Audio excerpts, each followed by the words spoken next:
IRFC एक शानदार return देने के बाद दोस्तों ऊपरी स्तरों से अब आप कह सकते हैं ये प्रॉफिट बुकिंग का स्टॉक शिकार हो रहा है।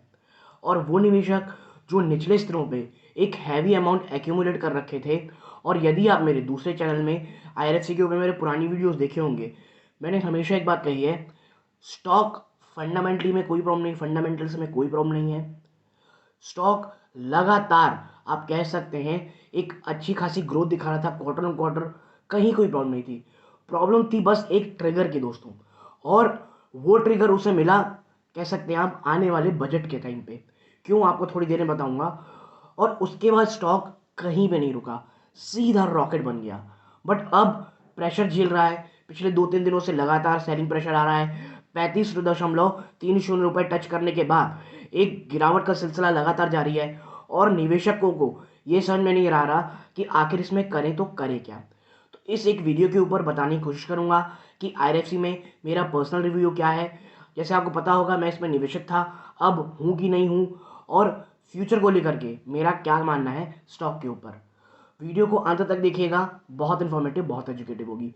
नमस्कार दोस्तों, मेरा नाम अमिताभ मिश्रा और आज बात करने वाला हूं मैं आईआरएफसी के ऊपर। सबसे पहले समझते हैं कि आखिर ये तेजी के पीछे का कारण क्या है। देखिए, तेजी के पीछे ना बहुत पहले से बातें चल रही थी।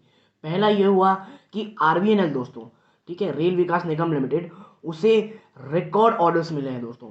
तो उसका प्रॉक्सी बेनिफिट कहा जा रहा है वो आईआरएफसी होगा। इसलिए जो आरबीएनएल है वो आईआरएफसी से भी कहीं ज़्यादा भाग चुका है, क्योंकि उसके फंडामेंटल रीजंस है, वो अपने रिकॉर्ड हाइस पे चल रहा है। इवन जो फॉरेन के कॉन्ट्रैक्ट्स हैं वो भी आरबीएनएल को मिल रहा है, और इसका सीधा फायदा, कह लीजिए इनडायरेक्ट फायदा कहा जा रहा है, आईआरएफसी को होगा। पहला ये रीजन हुआ। दूसरा, आपको बता दूं कि रेलवे का जो बजट, आपके लिए जो बजट आने वाला है, उसमें कुछ बहुत बड़े अनाउंसमेंट होने की बातें चल रही हैं। इवन जो रेलवे मिनिस्टर हैं उन्होंने कहा है कि भाई हमारा जो बजट है आप थोड़ा बढ़ाइए, क्योंकि हमें बहुत सारा इन्वेस्टमेंट चाहिए। तो ये भी एक अच्छा ट्रिगर था। और आप देखिए ओएफएस, ये भी तमाम चर्चाएं चल रही थी बहुत चीज़ें से।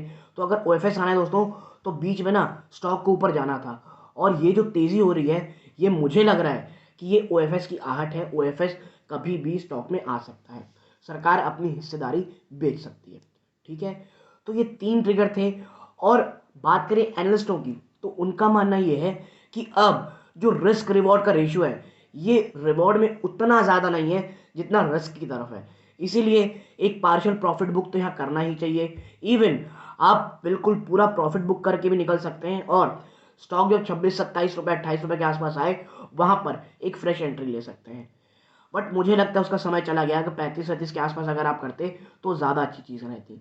अभी तक नहीं किया है, बैठे रहें बहुत निचले स्तरों पे। 20-21 रुपए की अगर आपकी एवरेज है, 22 रुपए की, तो अभी आप पार्शियल प्रॉफिट बुक कर सकते हैं। मैं ऐसा इसलिए बोल रहा हूँ दोस्तों, क्योंकि हमेशा प्रॉफिट बुक करते रहना चाहिए। एक स्टॉक में कब अंदर जाना है उससे कहीं ज़्यादा इंपॉर्टेंट चीज़ ये है कि उसे कब बाहर आना है।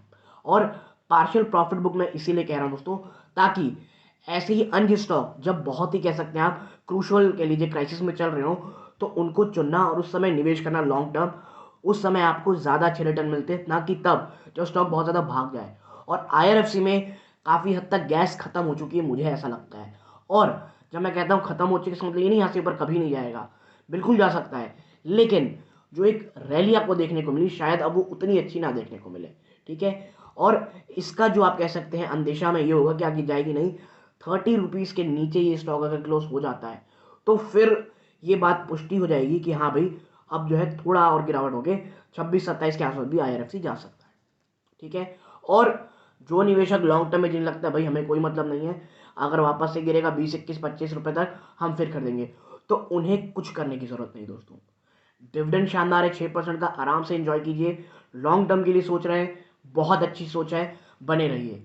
लेकिन वो निवेशक जो कह सकते हैं आप लॉन्ग टर्म की सोचते तो हैं, लेकिन कि जब तेज़ी दिखती तो उन्हें लगता है यार प्रॉफिट बुक कर लेना चाहिए, तो उन्हें बिल्कुल कर लेना चाहिए। क्योंकि जब एक लंबी जर्नी में आप चलते हैं तो अप्स एंड डाउन्स उतने ही बराबर आते हैं दोस्तों, ठीक है। ये चीज़ जानी रखिए। मेरी पर्सनल ये है दोस्तों, तो आईएफसी में मैं करेंटली कुछ भी होल्ड नहीं करता हूँ, ना मैं ना मेरी फैमिली मेम्बर। 35 रुपये के आसपास दोस्तों काफ़ी अच्छे कह सकते हैं आप रिटर्न में प्रॉफिट बुक मैंने कर लिया है। नेक्स्ट एंट्री मेरा जब आप कह सकते हैं जो नेक्स्ट एंट्री के बारे में सोच रहा हूँ, मैं भी 26-27 के आसपास सोच रहा हूँ दोस्तों, तो ये काफ़ी अच्छे आप कह लीजिए रिटर्न में स्टॉक मुझे दे चुका है। ठीक है, और अब मेरी स्ट्रैटेजी ये रहेगी कि अगर कोई बड़ी गिरावट होती है तो इसे आराम आराम से 30 रुपये के नीचे फिर धीरे से एक्यूमुलेट करना शुरू किया जाए, क्योंकि देखिए 6% के आसपास तो ये आज भी देगा हमें कह लीजिए डिविडेंड, तो इसमें कोई दो राय नहीं है। तो आईआरएफसी में मेरा स्टैंड क्लियर है, न्यूज़ फ्लो पॉजिटिव है, सेंटिमेंट पॉजिटिव है, और ये दोनों ही चीज़ें स्टॉक प्राइस में प्राइस इन हो चुकी हैं, यानी जो भी पॉजिटिविटी है वो कैश इन हो चुकी है। तो ये चीज़ प्लीज़ अपने दिमाग में रखिएगा। और जब न्यूज़ फ्लो प्राइस इन हो जाती है तो उस समय आपके पास दो चांसेस होते हैं, या लॉन्ग टर्म का सोचें, या आप कह सकते हैं थोड़ा सा और इंतज़ार करें और उस समय प्रॉफिट बुक करके और इंतज़ार करें गिरावट का और वापस एक्यूमुलेट करें। ठीक, फंडामेंटल कोई प्रॉब्लम नहीं है दोस्तों। आने वाला बजट जो कह लीजिए निर्मला सीतारमन जी पेश करने वाली हैं, ये उस बजट के आहट के कारण ही इतनी शानदार रैली आपको देखने को मिल रही है। अब देखना ही होगा, अगर बजट से उस प्रकार की उम्मीद पूर्वक अगर अनाउंसमेंट नहीं आती है तो मैं बता दूं वापस से एक भयंकर गिरावट के लिए तैयार रहिएगा। और अगर कुछ अनाउंसमेंट बहुत ही शानदार आती है तो भी मुझे लगता है कोई बहुत तेज़ रैली नहीं होगी, बट मुझे लगता है 10-20% के आसपास की तेज़ी होगी, उससे ज़्यादा नहीं। लेकिन उसके भी चांसेस कम है दोस्तों, क्योंकि ऑलरेडी आपको पता होगा जो बाजार होता है वो पॉजिटिव न्यूज़ को बहुत पहले प्राइज इन कर लेता है और नेगेटिविटी को भी बहुत पहले प्राइज इन कर लेता है। तो ये जो फेस है ये पॉजिटिविटी को प्राइज इन करने का है। तो यदि आपको मेरी ये छोटी सी एनालिसिस पसंद आई हो, क्योंकि इसके ऊपर बात करना बहुत ज़रूरी था दोस्तों, वीडियो को प्लीज़ लाइक करके चैनल को सब्सक्राइब कीजिएगा। यहाँ तक जुड़े रहे इस बात का बहुत बहुत धन्यवाद। ये इस वीडियो का अंत है। जय हिंद दोस्तों।